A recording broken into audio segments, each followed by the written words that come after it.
wrong one, then I'll give you a minute to take off. So I'll take these. There's a little handout for you guys. I'll pass that around for you. We get to do this. This is really encouraging to me because usually this is 7 and 8 are usually the smallest sessions. So I think this is our 7th year. So to try to rally a group of parents in the very first year for the later parts of the milestones was very challenging because they hadn't been through the first 6. So now we're kind of getting into this growth aspect of these things. So this is really, really cool. So I get to talk to you guys. Oh, you guys, those handouts. Sorry. There's 3 pages. Oh, 3 pages. Yeah, sorry. Maybe it's 2 pages. It's 2 pages. Sorry. Yeah, it's double-sided, so there's 2 pages. I knew I was going to mess something up, and now it's on video. So that's the way this works.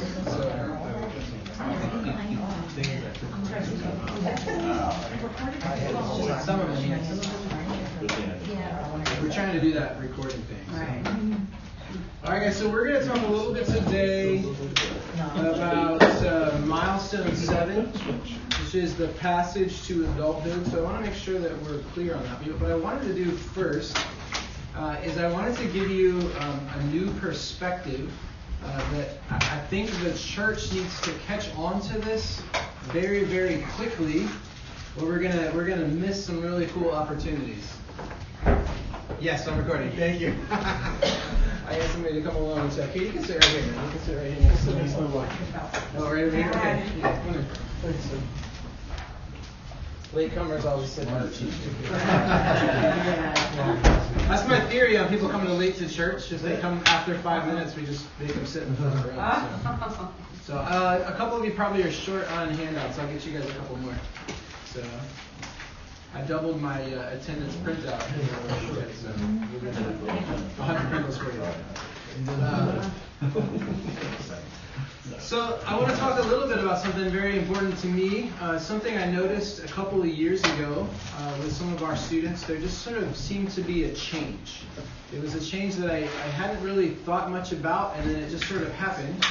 And so I started paying attention a little differently because in 2000 there was this fantastic study called the National Study of Youth and Religion.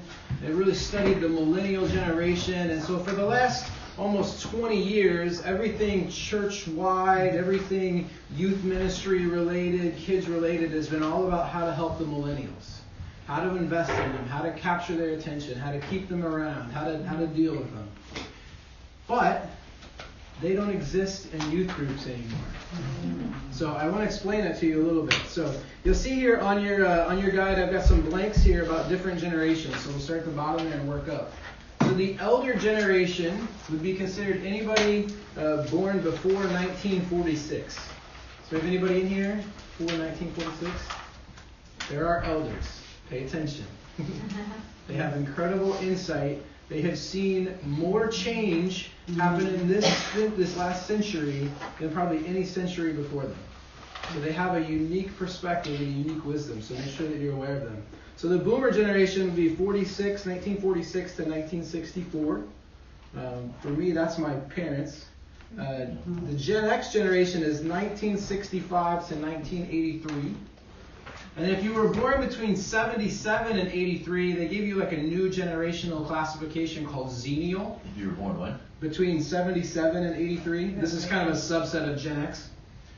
They're the ones like me that grew up in the transition from analog to digital. So I remember my address, I remember my phone number, I know how to use a rotary phone, but I'm totally cool with technology. Like we're just like a little unique perspective. It's like a little tiny slice that's in there. And so then after 83 comes this millennial generation, so 1984 to 1998. Right, so what year are we in now? 2019. Like we're still kind of stuck in like remember Y2K kind of stuff. We've got to move on. Like we've got to wake up because this generation that's in front of us right now is Generation Z. So they're saying 1999 to 2015. So think about that for a second.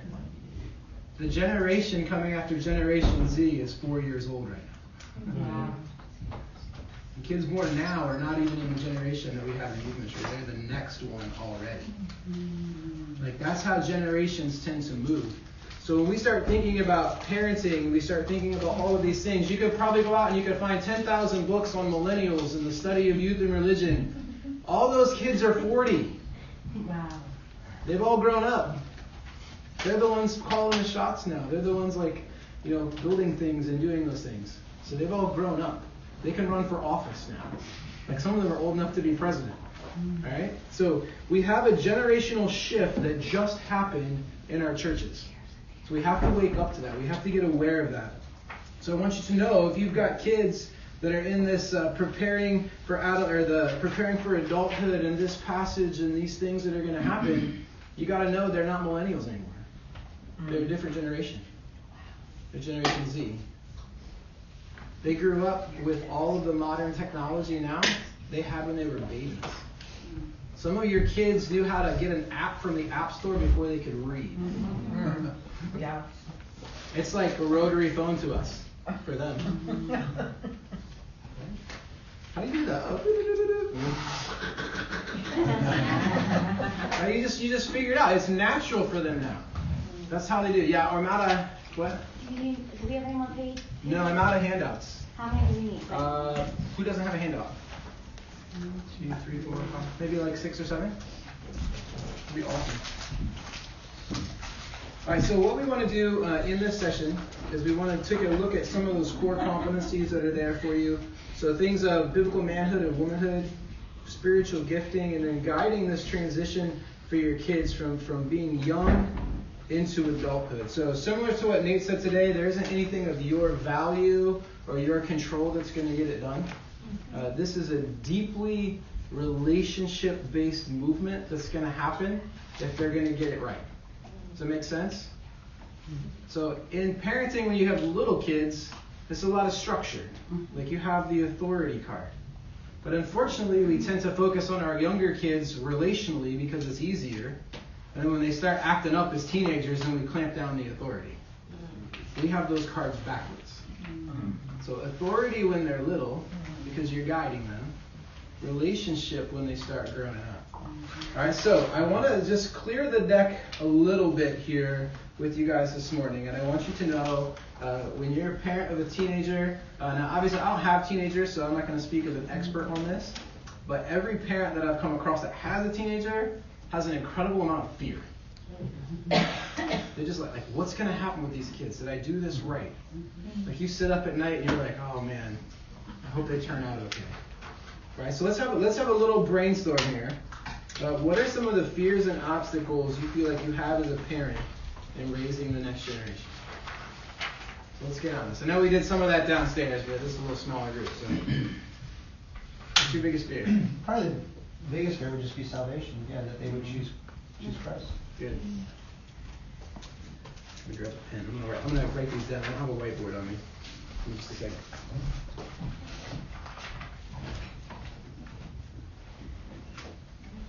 It's nice when you teach in your office. All right, salvation. What else? That they would live for Christ. Okay.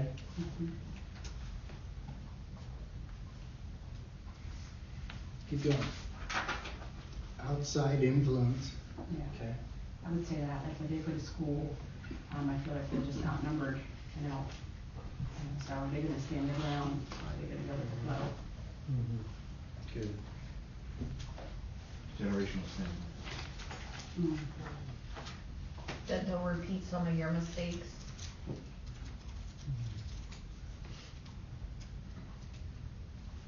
Some more? That they walk away from faith. Okay.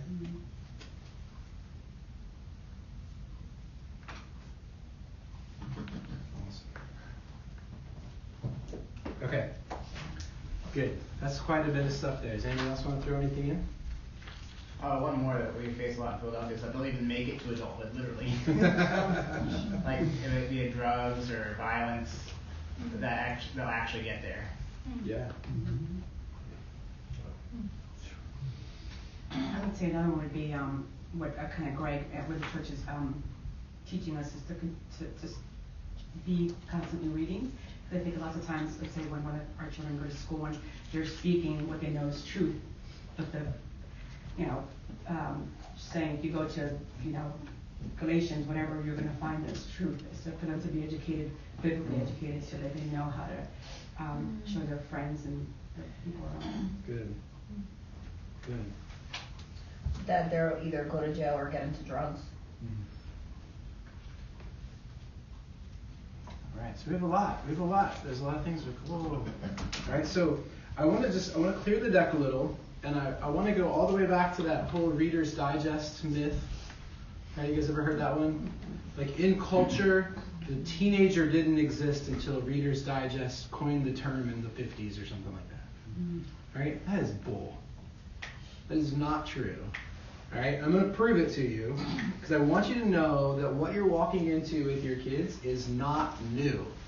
Teenagers are not new. They didn't suddenly appear in the 50s like aliens and take over the world. All right, so you can go all the way back to Jewish culture. So at 12, there would be the bar mitzvah for the girls, and at 13, bat mitzvah for the girls, bar mitzvah for the boys. So then you have your Bible with you. Fire up Numbers, the book of Numbers, chapter 1, verse 20. This is okay to use your phones here, guys. Numbers what? Numbers chapter 1, verse 20.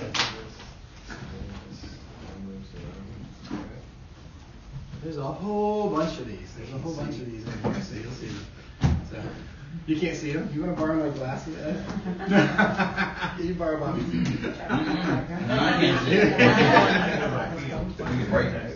So Numbers chapter 1, verse 20.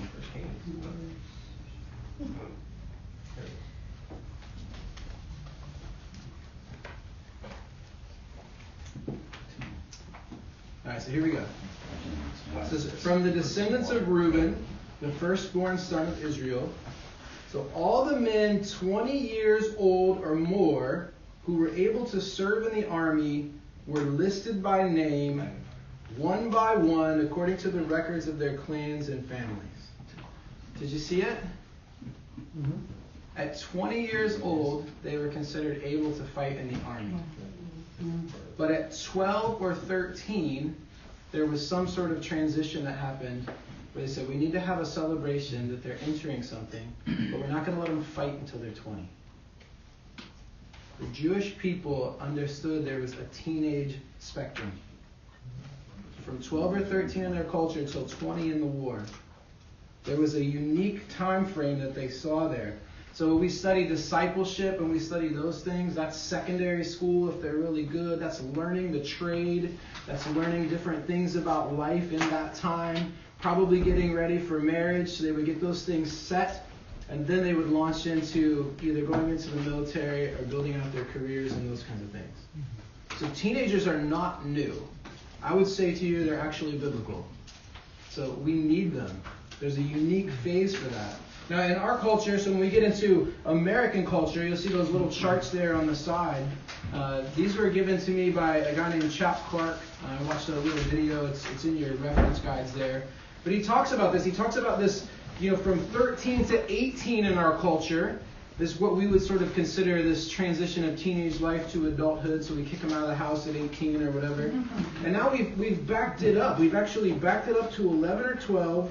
And now we've extended it on into the mid-20s, so what they coined with the millennials, a quarter-life crisis at age 25.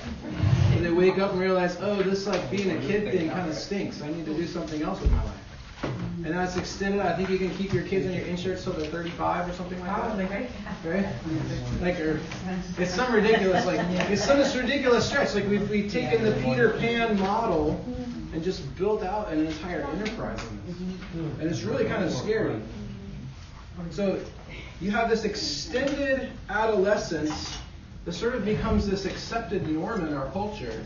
And I'd say one of our leaders from last year when we talked about this, he said, just because it's the social norm doesn't make it right. So I would challenge you, as you're raising Generation Z, no longer raising millennials, try to shorten that up. We don't need this super long tightrope that's going to start bouncing until they start falling off. We need to shrink this up a little bit. Compress down the adolescent time. And I think we're going to see a huge shift in that coming down the road. So I'll give you an example of some expectations here. So when you think about your kids and what you expect out of them, there's a book written a number of years ago called Do Hard Things. They did a little research on categorizing what you should expect out of your teenager. So at age 14, they should be able to take out the trash, make their bed, and take a phone message. At what age? 14. That's it. Wow. Right, it's like a study of America back then. Wow. Right, at 14, you should be able to take out the trash, make your bed, take a phone message. And when you hit 16, the only thing you add to that list is be able to put gas in the car. And if you live in Jersey, then you can do that. It's all good. Listen, the bar for growing up is just way out of whack for us. So we're talking about a passage to adulthood, getting these kids ready to step out of the house and be independent. So go back to an old wise guy, but here's a little quote there at the blank for you. But you have to raise them to leave. Amen. You have to get them out. You have to raise them to leave. That's a James Dobson quote. Like you raise your kids, you want them to be your friends, you want them to be your buddies, you want them to stick around, they're awesome. But then they grow up and they don't want to be your friend. They want different friends. They want their independence. They want to grow whatever, right? That's the context of the Proverbs, right? Train a child in the way, who should go? They should go. They. Them. Point them in the direction for which God created them. And watch God do what only God can do. It's a significant thing. So you have to raise them to leave the house. So one of the shifts that we're seeing with the difference between parenting millennials and parenting Generation Z is that helicopter parenting is crashing. Helicopter parenting is going out of style. So where parents are actually now saying, I'm pretty okay not knowing every single detail of my kid's life. Might actually be healthy for both of us to not know every single thing. So there's now obviously when you make a shift from one thing that's like hyper and intensive, like helicopter parenting, hanging over your kid, like every detail you're micromanaging for them so they don't mess up life. It's helicopter parenting. Now the flip side of that's now they're actually calling it free range parenting. So just send your kids outside. Right? But that's not new. It's not new. Have any of you guys seen the original Charlie and the Chocolate Factory? With Gene Wilder, that one? If you haven't, go back and watch that movie and watch how the boy lives his life. He is running the streets on his own. There's actually a scene in there, I don't know if you caught it, but he's standing outside the gates of the chocolate factory looking in, and this old guy walks up and he says, nobody ever goes in. Nobody ever comes out. And he starts walking away. And if you pay close attention, he's pushing a cart full of knives and blades. It's really kind of scary. Like, who is that guy? But I guess back in those days, he just sold knives on the street. But he's like standing there with this boy outside the gate and nobody's around. That would never happen today. Because we're so afraid we clamped it all down. Whoa. But give them some space. Give them some room. Like, I would love to see parks filled with kids, with parents that are willing to let them like slip off the monkey bars. Like, they're gonna be okay. Give them a little room. Let them explore. Let them find some things out. There's I read this about it's like a camp in Germany where they take kids out in the woods and they teach them survival skills and those things, and they give them pocket knives. They're like 6, 7, 8 years old. And it's like some parents are like freaking out, like they're gonna cut their finger off. He's like, listen, it's never happened yet. We've been doing this like 20 years. Nobody's ever cut their finger off. Like, let alone, I don't think a kid has the force to actually take a pocket knife and actually cut their finger off. Right? So we've got this like notion of things that like, we are so afraid we've got to keep it all under wraps. Right? So like the great question: are you more likely to be abducted or hit by lightning? Hit by lightning. Wow. We've got this is a Tim Kimmel thing, but he says play the numbers with your kids. Most abuse and the horrible things that would happen would actually happen from a family unit or extended family, not some random stranger. Just play the numbers. Like, pay attention to those relationships with who you're around.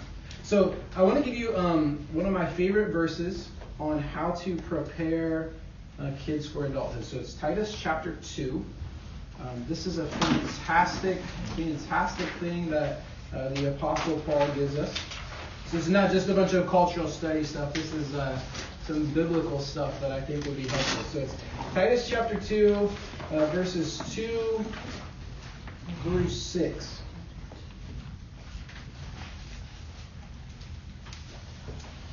So you guys can, if you draw out, like if you did if you drew a line down the middle of the page and drew a line across with like 4 boxes, you can write these out like this if you want. So we're going to look at the older men real quick. So Titus chapter 2, verse 2.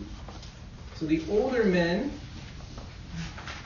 so it says, teach them to be temperate, to be worthy of respect, to be self-controlled, sound in faith, sound in love, and sound in endurance. That's a pretty tall order for men who would be equipping the next generations to come into adulthood. Could you imagine a generation that would grow up that would become like that? That's a biblical witness for us. So teach the older women to be reverent in the way they live. This is verse 3. To not be slanderers or be addicted to much wine, but to teach what is good. It says, then they can urge the younger women to love their husbands and children, to be self-controlled and pure. So I would say to us, we would read that maybe from a chauvinistic lens or whatever those things about men and women are and however they talk about that. I would say that's a really beautiful picture. I think that women who would teach the younger generation to love their husbands and to love their kids, how can that be wrong? How can that be chauvinistic? Right? Because if you've got men who are self-controlled and temperate who are leading well, women get to lead well too. It becomes a beautiful synergy of things. And I would want to say that too, like loving your husband and loving your kids as a young girl, that starts long before you get married. That starts long before you have those kids coming up. Like the things they learn about how to have relationships and those things, that all happens in this phase of life. All right, so younger women. So this is what you're going to teach your young ladies who are growing up in your houses if you have daughters. This is one of our tasks. I have 3 daughters. They're just starting to hit that preteen phase, man. It's intense, isn't it? All right, so verse 6. So verse 5. Is that right? How did I get this wrong? So teach the younger women to love their husbands, love their children, to be self-controlled and pure, to be busy home, to be kind, to be subject to their husbands, so that no one will malign the word of God. So that's the younger ladies. And then verse 6 for the younger men, I love this. Encourage the young men to be self-controlled. Enough said, right? So I say that all the time, but imagine your teenage boys being self-controlled. That's an incredible vision, isn't it? A generation of teenage boys with self-control. That's a miracle waiting to happen, right? If we went after that, that would be huge. So it says, in everything, set them an example by doing what is good. So in your teaching, show integrity, seriousness, and soundness of speech that cannot be condemned. So those who oppose you may be ashamed because they have nothing bad to say about us. So those are Paul's teachings to a young guy named Timothy on how to invest in the next generation. So when you start thinking about passage to adulthood, I mean, you can throw in Proverbs 31 to walk your girls through. You can throw in there with your guys and your ladies, you can throw in there all the teachings about elders and deacons and all the requirements for those things. Those are great things to go after and to talk about. But you've got to know that you can't just impose those on your kids. Invite them into a conversation. Remember, we're going to go relationally, not authoritatively, when we're going for the adulthood transition. So what does it mean to you, young man, to be self-controlled?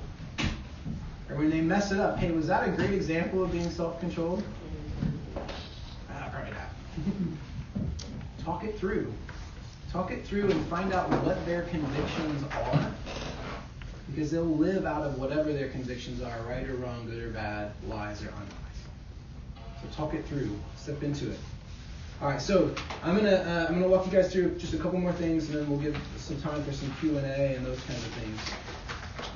But you have 3 issues with teenagers that are always the same. They go in every generation. There are some adults that still battle with these. All right, so there are 3 huge issues, 3 big issues. Number 1 is identity. Who am I? Why do you think it is that your kids are one person online, one person on Snapchat, one person on Instagram, one person on Twitter, one person at the dinner table, one person with their friends, one person on their sports team, different person in their classroom? Why? Because they're trying to figure out who they are. Every environment they walk into, they're going to put on a new hat. Not to pick on Al Gore at all, but if you go back and watch his presidential campaigns and the different places he would go, he suited up for whatever group of people he would be walking into. So he went to Texas, he threw on the cowboy hat and the boots. You go to somewhere where there was, more upscale people, he had the suit on, he had all those things. Right, to the point where the media was like, we're not even sure who this guy is. Every time he shows up, he's got a different thing on. Who is he? Right? Why are kids doing that? Because they're trying to figure out who they are. It's a huge thing. It's a huge thing. And so when we talk in youth ministry all the time, and we go after this all the time. Your identity is in Christ. It's not in what you do. It's not how you perform. You are not the sum total of all your mistakes and failures. But you are who Jesus says you are if you will come to faith. If you will believe in him. If you will give him your life. It's a big thing. And that's a tall order for a kid. And it's even a bigger order nowadays when it's not the norm that Christian teaching is the baseline for our culture. It's a much bigger challenge. So you're not going to be able to walk home and be, hey, your identity is in Christ, deal with it because I'm your authority. It's not going to happen. You've got to talk it through. So if you rewind the clock to when Christian teaching was the foundation of the culture, it was pretty much the norm accepted thing. You could throw an event for people, invite them to the event, preach the truth, and they would go, oh, that's right, I haven't been living the truth, I need to get realigned, we'll make an adjustment, we'll come back to Jesus. Those days are fading. Because you have a generation of kids that in all these different environments that they go to, they're experiencing a different worldview, a different teaching, a different set of standards that says, no, what I think is right. Well, what I think is right. Well, so in this circle, I guess this is what's right. Or in this circle, I guess this is what's right. They're going to need time to process this out because there's so many different views. Your kids are the first generation to grow up where gay marriage is legal. First generation to grow up where you can decide what gender you want to be just based on your feelings. They need time to process that out. They need to figure out why that's a problem or why that's an issue or why that's even come to be. So we've got to slow this down a little bit for them. Now again, I'm saying shrink the bar of adolescence, but give more time for the process. Does that make sense? So there's something about the balance of those two things that I think is really needed in our day. So identity, who am I? It's a big issue. Number 2 is autonomy. Right? Are they autonomous? Does their voice matter? Does what they have to say carry any weight? Think back to when you were a kid. How many times did your parents shut you down when you started talking?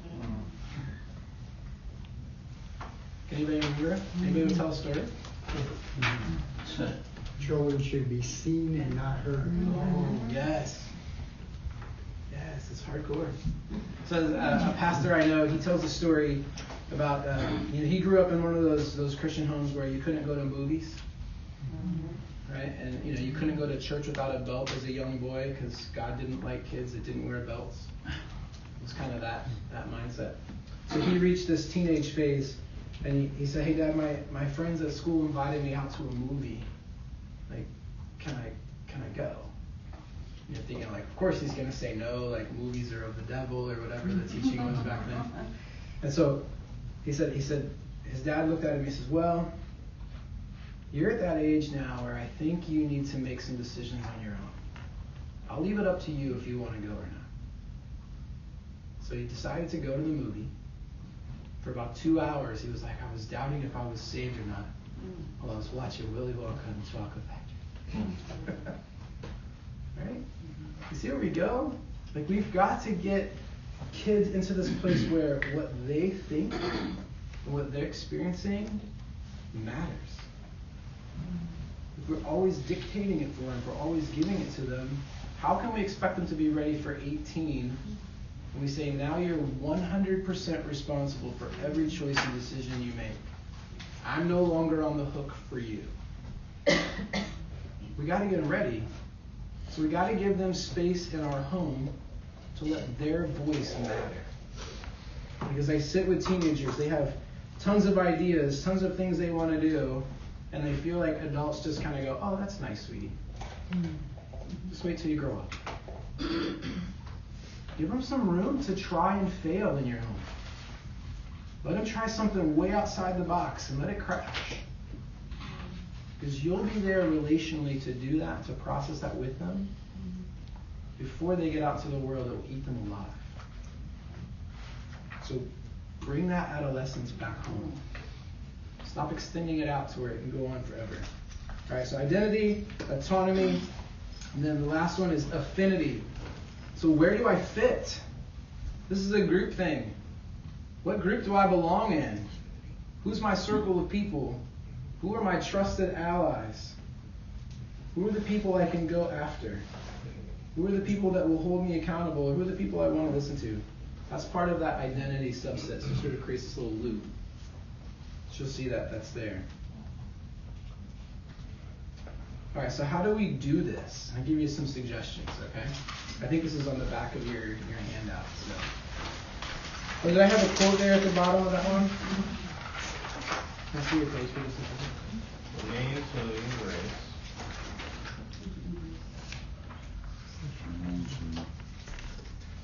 Oh yeah, so that's a Rick Lawrence quote. This is on identity.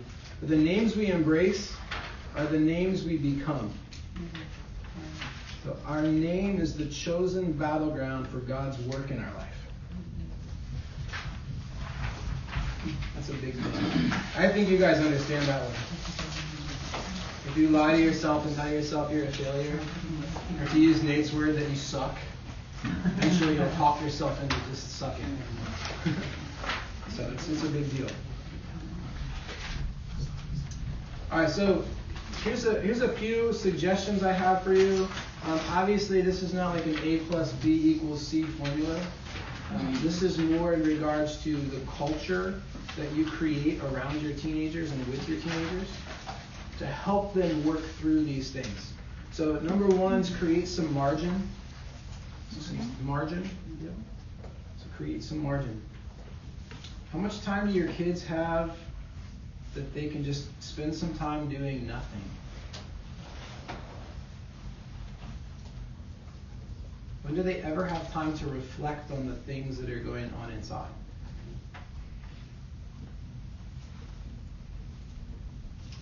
How often do you feel rushed to get from one thing to the next? We're always going, always entertained, always pressing for the next. They're going to miss out on what God wants to do on the heart level. So another big question here for you. When is the last time you had an honest heart-to-heart with your kid? You just sat with them and said, hey, I just want to know what's going on with you. This is one you can set them up for. Hey, I got a project out in the garage I need some help on. Why don't you come out with me? It's not really about the project. Hey man, I found the basketball the other day. Let's go outside and shoot a little bit. It's been a while since we took the dog on a walk. Why don't you come with me and we'll walk on the block. Create some margin, create some space that you can get shoulder to shoulder or face to face with your kids where you can just talk about life. And I would encourage you do 10% of the talking and 90% of the listening. Maybe even less. So get your kids to put it out there. Create a safe space for them. All right, then create the process.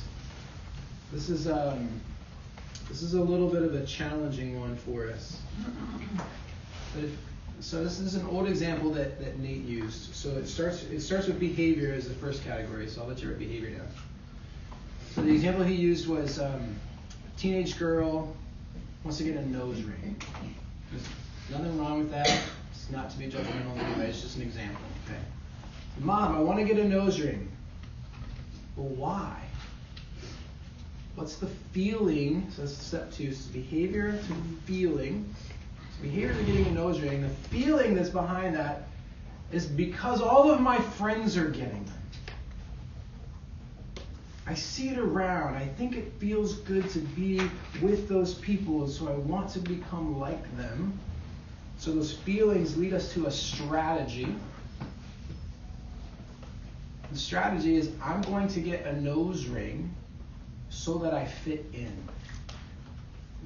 Right? Because that leads us to the place of worship. Mm-hmm. So behavior, feelings, strategy, worship. You could take any issue in your kid's life and you could probably trace them all the way back. Because why is there an issue of worship going on? What is she worshiping? The approval of friends. The approval of others. Because if her strategy fails, now she's rejected. She no longer can fit. You see the process? And it's out of that place. It's out of that place where you can trace the issue all the way back to what it is your kid is worshiping, what they're prizing most. That's where you can lead repentance. Can you possibly do another one in a positive way? Like, what would be an example of something that she's possibly that would? I don't know if I've ever thought about it in the positive light. Okay. I mean, I can tell you another story. I took my kids camping, and this was back when they were really little. And so my littlest at the time was waking up in the night, having to pee. And so we're, 100 yards from the bathroom. So we're out camping, it's the middle of the night. She wakes up, starts screaming. And so me, seeing that's the situation, there's this behavior of my kids screaming, I went into the place of feeling like, great, everybody in the campsite's looking at us. We're waking everybody up. We're those people. Right? So my strategy for her was like, shut up. Stop it. Like, get up now, let's go. And I carried her down to the bathroom, just trying to get her to stop. And then I probably got more loud than she did. And now we're those people again, right? Because what the object of worship was, I need to be peaceful here. I need to be in control of this. And so I wasn't. So the repentance place goes, well, I don't need to be in control. Like, I don't know if I woke anybody up. I'm making assumptions about everybody. So I have to come back and say, well, I need to repent of that. Like, I can't control when my kid has to pee or they don't. Like, so you follow where I'm going with that? Yeah. So it's that kind of thing. Positive, Chris, couldn't it be positive would be like if your child was in some kind of way like leading something well. Choosing to go anti what the group is saying for their own individuality would be positive. Yeah, because you could start with a positive behavior that has a misplaced worship in it. Right. So yeah, that's possible too. Or enforce the positive worship, the positive thought, the positive feeling, the positive strategy, the positive worship. I'm with you on that. So I have, I guess that's a Jeff Vanderstelt thing there, if you guys want to look into his stuff at all. But the reason I want to go there is because every sin is rooted in a misbelief about God. So if you really don't believe God is good, then you're going to choose something else that's better, or that you think is better. So it's always that place that's the battleground. So, all right, so I'll give you that. And then so number 3 is create connections. So create connections. We used to do this thing where we would have a ratio of 5 kids to 1 adult. You guys remember that one? This is the Chap Clark thing. He said, switch the numbers. To get 5 adults to every kid. So he said that the kids that turn out the best, or the kids that tend to stick around in churches even, are the ones who had a community of adults around them to help them. So he said every kid needs 5 committed, non-parental adults to invest in them. So 5 adults that aren't mom and dad, that only just care because they want to see things go well for your son or daughter. So that's a huge question. Are there people that your kids can go to when they can't talk to you? Do you trust those people? That's a significant step. So could you name them? You did 1, 2, 3, 4, 5 on your handout. Could you name them? They need those people. You need them to need those people. You yourself might need those people. Make sense? All right. So create transition is the next one. This is where we're talking a little bit more about that authority to relationship and how that gets done backwards sometimes. There are things that it's probably time for you to hand off to your kids. Do they have a bank account yet?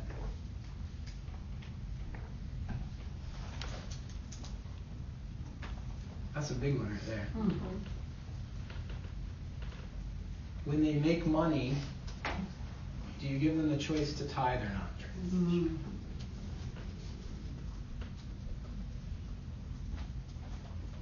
Think about some of those other things that you can hand off. Are there other household responsibilities that aren't based on allowance that they can handle? These are big things, big transitions. Now, I don't want you to go home and say, all right, it's a new day in this house. Here's 14 transitions I thought of during session number 2, and you're going to do them all. Right? We're transitioning from authority to relationship. Involve them in that process.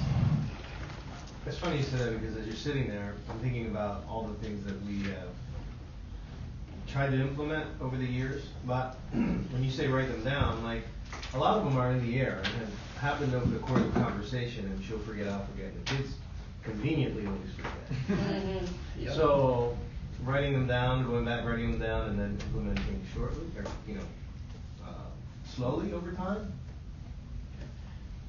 Goal is not getting the job done, right? Goal is facilitating the transition. Right. So hey, we didn't get that done today. Let's talk about that. What's going on? So how are we going to get that done? I would encourage you to definitely write them down, post them. Right. Right. Somebody's got to be accountable for that. But. Yeah, well, most of the time we forget who we asked to do what. So, There we go. Getting to the conversation is a little bit tough sometimes. So, all right. Yeah. So how would you, if you've never took any of the other classes for a child, like I'm just coming into this, just dealing with teenagers, so obviously they're not used to the adults being followers of Jesus Christ, and that the parent or as the adult around these, around them, now your life has changed. So how do you try to transition them without like being overbearing and saying, okay, I know we did things like this before, but it's not, that's not how we're going to continue doing it. Great. Like how can you start that conversation with them? Well, I think you just said it. You sit down and have a conversation. I think you have to come to that place and say, listen, kids, this is what happened to me as your parent. So I have to make some changes. This is what I'm shooting to do. Eventually, they have to decide if they're in or out. I think I said that a long time ago. I look at my kids and like we've raised them in the church, we've raised them that God is real, but at some point they're going to have a crisis of belief and like, well, is this just because mom and dad said, or is it because I really do? So part of this is creating those crises for them, which isn't a bad thing. So you get to be kind of the influencer of that and say, hey, this is what we're going to do. Do you want to be in or out? And if you don't, then why? Now you're getting into that relational aspect. So it's not just home management, it's faith leadership. So it'll be a significant transition for you. Yeah, tough. Yeah. But the good news is it's not like I mean, unless it's like a foster care situation where they just showed up today, like you've already got years of relationship with them. So you know, they're going to see change in you. They're going to see the humility and the process that you're walking in. So it'll speak volumes.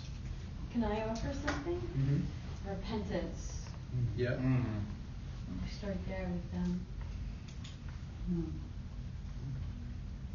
Don't be afraid to apologize to them. It's true. You'll be amazed. Yeah, if there's brokenness there, you'll be amazed at how quick that repairs things. So, I apologize to my kids on a regular basis. It's there. So the last one is create rituals. This is something that's super beautiful. I've watched, not to put you on the spot, Ed, but I've watched Ed and Nancy do this with their boys. So I got invited to one where they had different generations and different adults represented for the transition of one of their sons from boyhood to adulthood. And so all the boys lined up on one side, all the men were on the other, and there's a big fire in the middle. They didn't walk. You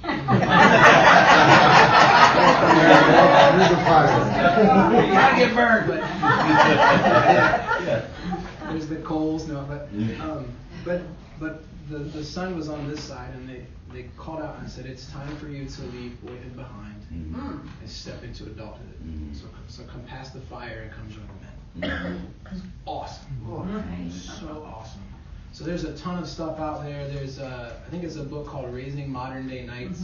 It's got some rituals in it. I think I don't know the name of the one for girls. I need to find that actually, but it's coming for me. So I mean, I know in like some cultures here, like there's the quinceañeras, and I probably said that wrong, but so there are like transitions of coming of age, of where now the responsibility now falls to you. So for the Jewish people back in the beginning, that starts at 12 and 13. So God's people did it back then. I don't think you have to wait till they're 19, 20, 25. There's a huge expectation. So be ready for those things. All right, so that's what I have for you. And then I have another question. We'll do some Q&A just a sec. Page 3 on your handout there is just a ton of resources for you. You'll probably never be able to read them all, but I added one to the very bottom there, Meet Generation Z. I would encourage everybody in this room to get a hold of that book. I didn't say that you will agree with everything in it, but at the same time, there are some fantastic insights that I think you can walk away with on the beginning. You're at the beginning of a brand new generation. It's super significant we don't miss that much. Make sense? So you're parenting Generation Z. You're not parenting millennials anymore. It's a big shift. Oh, there it is. Yeah, I put it in there. Yeah, Raising a Modern Day Princess. So it's in there. Those are in there. So I'll give you those resources. So let's do. How much time do we have before lunch? 15 minutes. So I did a lot of talking, and we talked some of those things too. Again, I'm not an expert on any of this, but there are some seasoned veteran parents in here too. So little Q&A. Somebody else had a question. Yeah, fire away. So what if you're a single parent and you're raising a teenage boy and there is not, the majority is women around him? So how do you go about, it's so tough finding like adult men to like help raise a teenage boy. What are the circles of life that he's in? It's like aunt, grandma. Okay. It's just so there's the home just circle. Just school, not really no groups. Okay. He's not in any extracurriculars. Not currently. Okay. I would probably start there. I would start there and say, hey, what are you interested in? Get him in a gaming club. Get him in a software writing club. Get him on a team of some kind. Get him around, somebody that's that, or find out who his teachers are. See if one of them would be willing to. And what? Pastors. Oh yeah. Yeah, pastorates. Pastors Yeah. and youth groups. Youth group. Yeah, because a lot of stuff too, like, is like money. Like, oh, everything's money. Like, put them in a group and you gotta pay money. So, Youth groups now. yeah, Youth that. group, my kids were all in youth group. Yeah, and then do you have, like, I don't know you that well, so what are your other church connections? That would be another opportunity to leverage that. Set him up with a mentor. There's a lot of options. He said, what are your other? Oh, it's not my kid. I'm asking That's okay. for her. It's my child. It's her. She's my cousin. She's my cousin. So I got this friend. well, we're family, but it's the majority. It's women, you know. Yeah. So obviously, he looks at me like an aunt, like, you know, because I'm always around. So she's my cousin, but he calls me aunt. Both of her kids call me aunt. You know, so yeah, I'm there. You know, but a boy needs a man. You know, I can be there, but a boy just needs a man. That's so it's true. kind of hard, you know, if they don't want to come to church. Yeah. It's like if he doesn't want to come to church, we can't drag him here and be like, oh, you're gonna go to church. So it's like trying to find stuff for him to do so, you know, he stays out of trouble and, you know, just stuff like that. Just trying to be positive, create a positive environment. Yeah, and also don't undersell your influence either. I mean, I think you have incredible opportunities as an aunt to direct that, to call out things. I'm assuming he's a boy that's got his eye on a girl or something like that, and you know, so hey, this is what's expected. We're trying not to even think about that. But it's true. Yeah. Yeah. I just Yeah, you can't slow that one down. I think one possibility too is, and again, there's a lot of nuances. And how old is he? 15. 15. That's too late. So I would. This is gonna have a little more boldness on you guys, but I would look for opportunities of other men, especially if you see people that you respect. And it's again, this is it's boldness because they may say no, and that's okay. But going for the ask, say, hey, would you be open to connecting with my son? And that might be not in a church environment. It might be they may have boys, they may be into something. So if I'm that guy that was asked, I'm like, let's think about this. Okay, well, what did you like? Well, yeah, we go shooting every weekend. We'll just invite them out. Well, that's a really neat experience. You're just hanging out. So and I would pray about that. Let the Holy Spirit lead you into maybe potential relationships, and that empowers the other person. Like, wow, you even asked me. They might want to kind of be part of that, and that starts to create those adults around him that he was referring to. So. I have tried that because he is in the transition where he just started high school. His best friend passed away. I raised him in church, but now he's in the point where he's like, why God, why is this happening to me? Why did my best friend pass away? So I tried putting him in boxing. He refuses to do that. I brought him to church. I've had him speak to Angelo to see if maybe, you know, he could try to get some of what he feels out. What's your son's name? What's your son's name? Dante. And his conversation with Angelo was, the whole time he was just saying, God is a narcissist. God is a narcissist. Like, why is he letting me have this pain if he loves me? So right now, it's a very difficult time for us with everything. And he's a child where he has an above average IQ, but with that he uses it like if he knows better than everybody else because of how smart he thinks he is. So it's very difficult, and I honestly don't know what to do. Well, this is the reason why I'm here. And I'm sorry. That's my child too. That's a fantastic question. Well, sometimes don't you, I've just been feeling real passionate lately, just in where I am with the Lord, that not everybody that we're to reach is going to come up in church. And so we got to go places like to the community, you know. And so somebody like your son who's seeking and has an acquaintance with God needs a space to talk about what is going on with my faith and why did God take my best friend. I'm 46 years old, and if God took my best friend, we'd be duking it out. So, you know, what about like kids you know, who are going through what Chris just presented. I mean, they need space, so maybe that's something, maybe there's outside, like, the community center, or maybe even something that somebody will do, you know, like with them that's not even in the church, like in the actual physical church. Yeah, I think I'd like to just chat more Yeah. on maybe when we're done. See if we can come up with some other ideas. Okay. Sound good? Thank Any you. other questions anybody has? Go to Q&A. Some more. What was, so, because I'm kind of new to this whole process, pathways, I mean, this is all really good information, and is there, I guess, so would you identify, these would be the things that here at the church, at this stage, this is what we're trying to facilitate and what we're encouraging parents to facilitate into, so this would be the actual values and content that we'd say at this stage, this is what you're trying to aim for. Would that be? I think you know, some of this is built around, like, I know like Ed and Nancy have done this session before. There's been a few others that have done it. So I think Frank's done it before. So there's kind of a wisdom and multiple perspectives, I think, that comes with that. So I'm trying to bring you multiple perspectives in this main category. Okay. But it's really driving at those values that are on the top of the handout there, the core competencies. So the things of biblical manhood, of womanhood. So that's Titus. Okay. Yeah.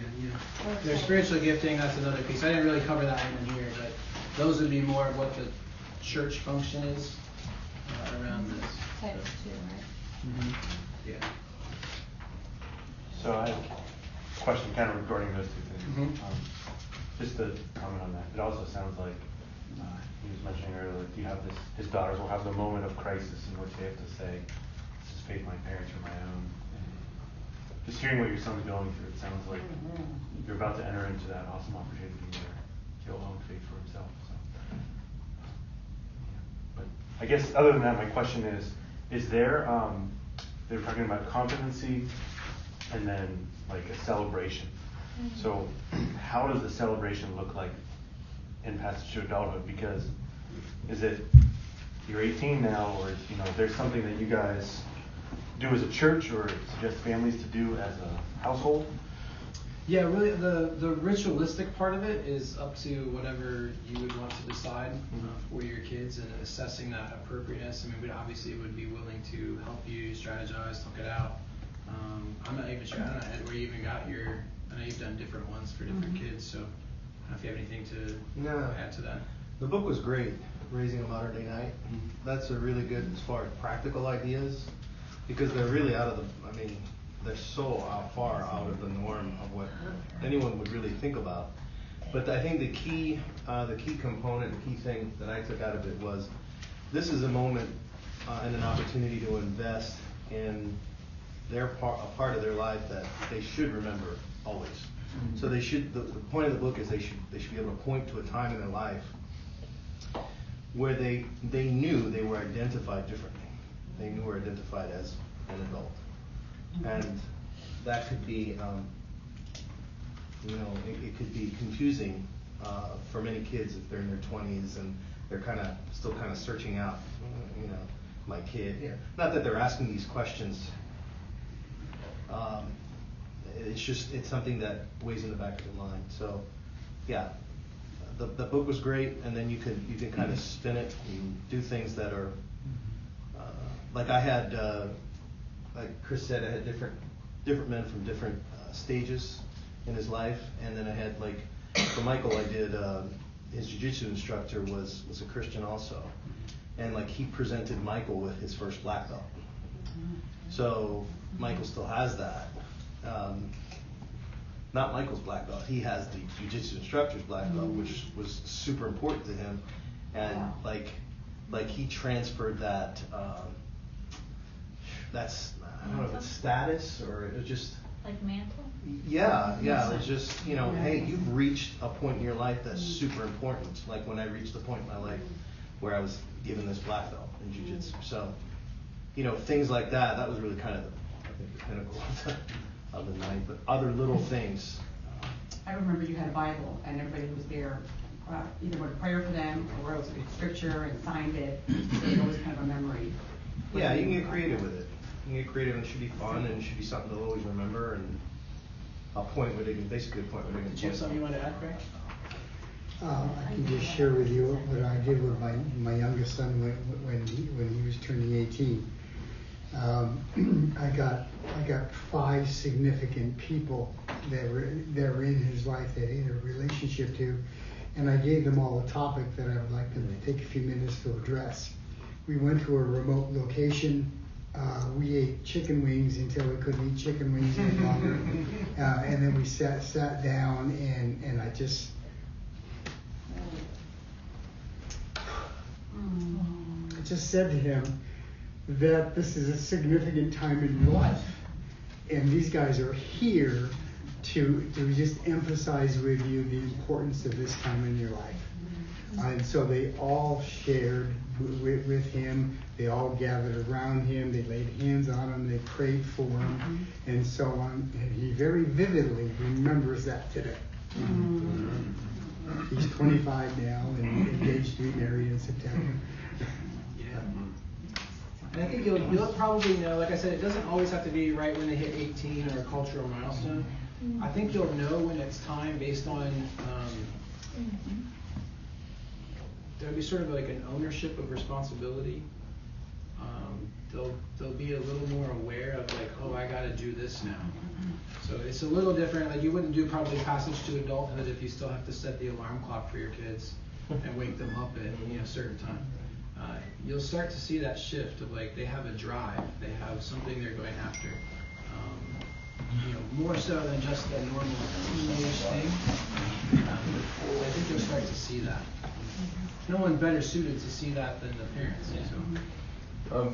This wasn't a big ritual for transition, but reached out to a bunch of other men for my son was graduating high school and going to college, and one other dad of one of his friends agreed to get together with them, and most of them said, I'm not coming, they're just going to tell us not to have sex at college, that's all it's going to be, and stuff. No, it's going to be fun, we're going to do some neat things. We did mix up, we went shooting, surfing, and race cars, go-karts and stuff like that. But we started by saying, okay guys, here it is on the table. You can ask us anything that we ever did, and we're either going to tell you the truth or say, can't talk about that, one or the other. But they went, really? And that's how we started. And it was a little threatening, but it was it was really neat. They got engaged. They got buy-in right then and there. And we had some great meetings with them, and ended up being a neat time. I agree with that. I think there's a good principle now. Like if you model vulnerability, you live. I would say model's probably not the right word. If you live vulnerably, your kids will pick that up and they'll be vulnerable too. And they'll be vulnerable with you because you'll be a safe place to go. It's huge.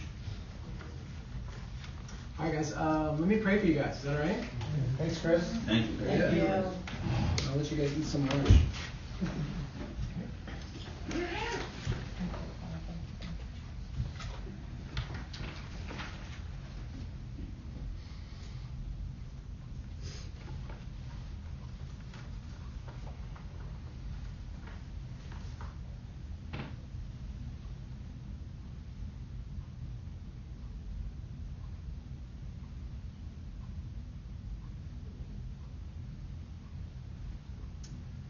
God, we just heard some really big words from your scriptures.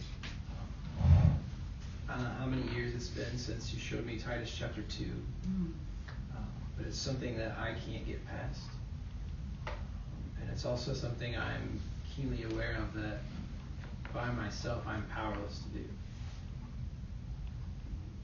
So God, I pray that you will guard us from feeling like we can walk out of here and just wholesale change everything just because we're the parents, but that you would help us to walk from this session into beautiful opportunity of the relational transition that needs to happen with our kids.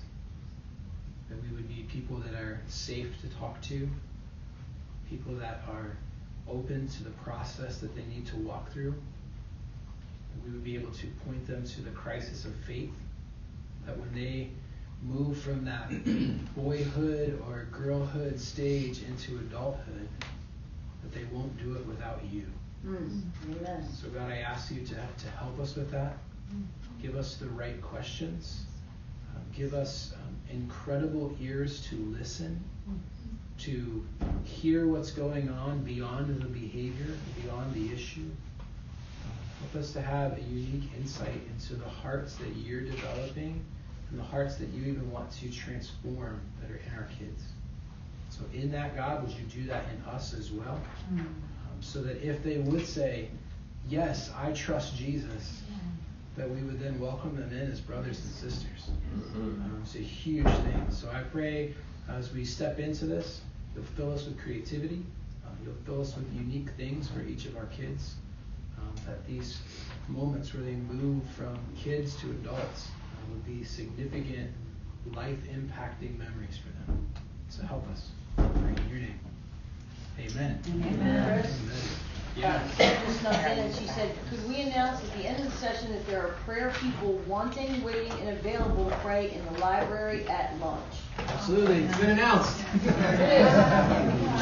right, if anybody needs like a conversation or one-on-one, I'll stick around for a few minutes. If y'all want to come back for 8, that's great. What's the next one? That's preparing to leave home. It's kind of the next phase of this one. Thank you. Sorry. I remember. Hope you enjoyed watching the back of my head. On that phone. Hey. Yeah.